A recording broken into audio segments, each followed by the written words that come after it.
Bismillahirrahmanirrahim. Assalamualaikum warahmatullahi wabarakatuh. Alhamdulillahi rabbil alamin. Asyhadu an la ilaha illallah wahdahu la syarikalah wa asyhadu anna Muhammadan abduhu wa rasuluh. Amma ba'du. Alhamdulillah, kita bersyukur kepada Allah Subhanahu wa taala. Kita selalu memujinya atas segala nikmat dan karunia darinya, sehingga kita masih bisa beribadah kepadanya. Kemudian salawat beserta salam semoga selalu tercurahkan untuk junjungan kita, panutan kita, Nabi Muhammad sallallahu alaihi wasallam. Allahumma salli wa sallim wa barik ala Muhammadin wa ala alihi wa ashabihi ajma'in. Mudah-mudahan dengan memperbanyak salawat kita termasuk hamba-hamba Allah yang diberikan syafaat di yaumil akhir nanti. Amin ya rabbal alamin. Kaum muslimin, kaum muslimat, jamaah salat zuhur yang dimuliakan Allah Subhanahu wa taala. Bagaimana sikap yang seharusnya, yang sepantasnya dilakukan oleh seorang muslim terhadap perintah dari Allah Subhanahu wa taala? Qala Al-Imam Muhammad bin Abdul Wahhab rahimahullah, idza amara Allahu al-'abda bi amrin wajaba alaihi fihi sab'u maratib. Al-ula al-'ilmu bihi, as-saniyah mahabbatuhu, as-salisah al-'azmu ala al-fi'l, ar-rabi'ah al-amalu bihi, al-khamisah kaunuhu yaqa'u ala al-masru'i khalisan sawaban, as-sadisah at-tahziru min fi'li ma yuhbitu, as-sabi'ah as-sabatu alaih. Dalam kitab Ad-Durar As-Saniyah juz 2 halaman 74, Syekh Al-Imam Muhammad bin Abdul Wahhab An-Najdi rahimahullah pernah berkata, apabila Allah memerintahkan kepada seorang hamba suatu perkara, maka wajib baginya melakukan 7 perkara. Apa itu yang pertama?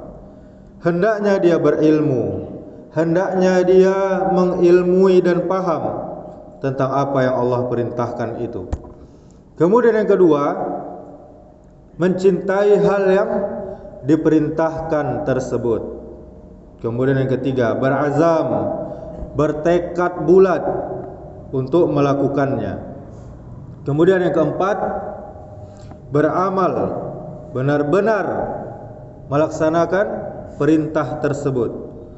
Kemudian yang kelima, menjadikan amal yang diperintahkan, yang disyariatkan oleh Allah tersebut dilakukan benar-benar dengan ikhlas karena Allah dan benar-benar sesuai dengan tuntunan Rasulullah sallallahu alaihi wasallam. Kemudian yang keenam, berhati-hati, waspada dari perbuatan yang bisa menghapuskan amalan tersebut.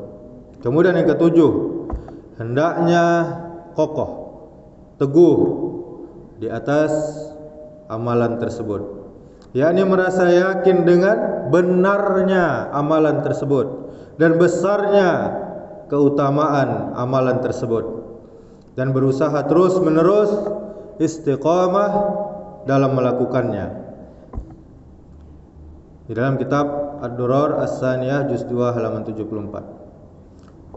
Sungguh benarlah apa yang disampaikan oleh Syekh tersebut. Kemudian apa saja poin-poin pelajaran yang bisa kita ambil dari perkataan Imam Muhammad bin Abdul Wahhab rahimahullah terkait 7 tingkatan kewajiban atas perintah Allah Subhanahu wa taala tadi. Jika Allah memerintahkan sesuatu kepada hambanya, kepada kita semuanya, maka wajib atas kita menunaikan 7 tingkatan berikut. Yang pertama, kita wajib mengetahui perintah Allah tersebut. Wajib bagi kita seorang muslim belajar dan memahami perintah Allah Subhanahu wa taala. Karena tidak mungkin kita beramal sesuatu tanpa tahu ilmunya.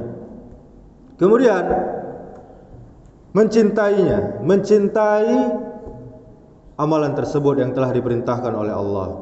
Setelah kita tahu sebagai seorang hamba, kita harus mencintai perintah tersebut, karena itu datangnya bukan dari manusia, tapi langsung dari Allah Subhanahu wa taala. Bukan sekedar melaksanakannya saja karena rutinitas atau karena terpaksa. Kemudian yang ketiga, berazam untuk melaksanakannya. Kita memiliki niat dan tekad yang kuat di dalam hati untuk menjalankan amalan tersebut, perintah tersebut, bukan sekedar angan-angan. Nanti dilakukan, bukan, tapi langsung dilakukan setelah belajar, setelah mengetahuinya. Kemudian yang keempat, melaksanakannya. Setelah kita berniat, maka melaksanakan secara nyata dalam kehidupan sehari-hari adalah menjadi kewajiban. Mengamalkan ilmu adalah inti dari agama. Karena ilmu tanpa amal adalah ibarat pohon tapi tidak berbuah. Cara-cara mengamalkan ilmu agar bermanfaat, agar diberkahi oleh Allah Subhanahu wa taala. Di antaranya yang pertama, kita niatkan ilmu untuk mencari ridha dari Allah Subhanahu wa taala. Innamal a'malu binniyat. Sesungguhnya amal-amal itu tergantung pada niat. Hadis riwayat Bukhari dan Muslim. Kemudian yang kedua, hendaknya kita memahami dan renungi ilmu yang kita ketahui tersebut. Ilmu yang tidak dipahami maka tidak akan bisa diamalkan dengan benar. Maka pelajari makna dari ilmu tersebut. Tanyakan kepada yang tahu, tanyakan kepada guru jika belum paham. Kemudian hubungkan ilmu dengan kehidupan nyata. Kemudian yang ketiga, kita mulai dari hal yang paling kita mampu dan yang paling urgen, yang paling penting. Jangan kita menunggu sempurna. Sebab kalau kita nunggu sempurna, niscaya kita tidak akan pernah beramal. Mulailah dari amalan yang paling wajib, ilmu yang paling kita butuhkan. Apa contohnya? Jika kita tahu hukum solat 5 waktu adalah wajib, maka jaga itu, jaga solat 5 waktu lebih dulu. Bukan langsung semangat jor-joran untuk mengerjakan amalan-amalan yang sunnah. Kemudian yang selanjutnya, melakukannya dengan benar dan dengan ikhlas. Pelaksanaannya harus ikhlas karena Allah Subhanahu wa taala dan sesuai dengan syariat, dengan mencontoh Rasulullah sallallahu alaihi wasallam. Kemudian yang keenam, menjauhi hal yang membatalkan pahala dari amalan tersebut. Kita berhati-hati dari segala perbuatan yang merusak atau membatalkan amal, seperti riya, bid'ah, kemudian dosa-dosa yang besar. Kemudian yang terakhir, yakni istiqomah di atasnya. Setelah mengamalkannya, wajib terus menjaga kemudian istiqomah. Tidak cukup hanya sekali atau sesaat saja. Kesimpulannya, perintah Allah bukan sekedar kita lakukan, tapi juga harus kita pahami, kita cintai, kita niatkan dengan kuat, kita kerjakan sesuai dengan syariat, kita jaga dari pembatalnya dan istiqomah di atasnya. Inilah jalan ibadah yang berkualitas, yang bernilai tinggi dan tentunya diterima di sisi Allah Subhanahu wa taala.